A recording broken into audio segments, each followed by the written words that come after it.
Здравейте, приятели, и добре дошли в канала ми Crazy Cycling Севков. Днес ще ви покажа една импровизирана заличка, която сме си направили тук на кораба. Ако някой има желание да си направи сам, всъщност какво ще му трябва? Ще му трябват тръби, винкели. Ако нямате такива вкъщи, може да си намерите от вторични суровини. И разбира се, трябва да имате някакви умения по заваряване. Първо ще ви покажа щангата, ето е нея. С тия тежести е около 70 кг. Ето ги и тежестите. Всъщност, как се правят? Това са отливки от гипс и цимент. Когато се направи сместа, се поставя в бутилка от минерална вода. Когато се втвърди, се изрязва и после се разпробиват. Както виждате, доста еднакви по размер, а вече килограмите, както вие си ги нагласите. Ето е лежанката, тръбички, винкели, заварени, а вече може да си намерите някаква допълнителна подложка да ви е меко, когато тренирате. Сега ще ви покажа и лежанката за коремни преси. Ето я. Заварени тръби, отдолу поставена дъска, върху дъската донапрен и върху донапрена може да сложите да зашиете някакъв плат, да стане по-стабилно и да ви е комфортно на краката, подложки от изолация.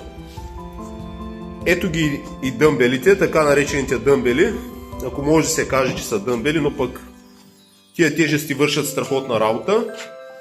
Това са блокчета от стари електрически печки. Едното тежи 12,5 кг. Тук са две, в едно 25 кг. Така, сега ще ви покажа изкрепеца. Ето го и него. Заварени планки с ролки, поставени на болт и гайка.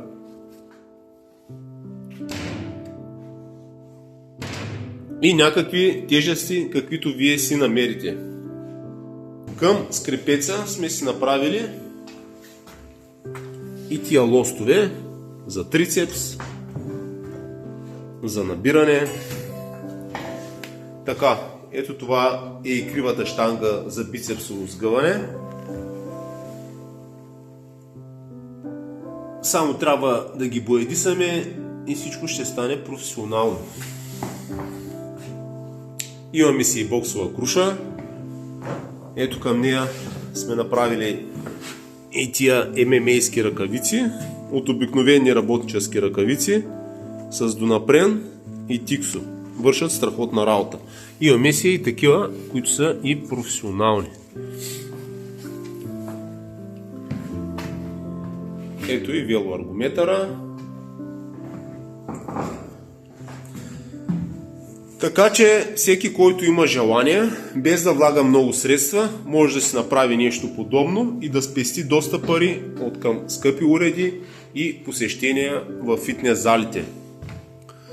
Следващия път може да направим и някоя друга тренировка. Това е всичко от мен за сега. Довиждане и до следващия път.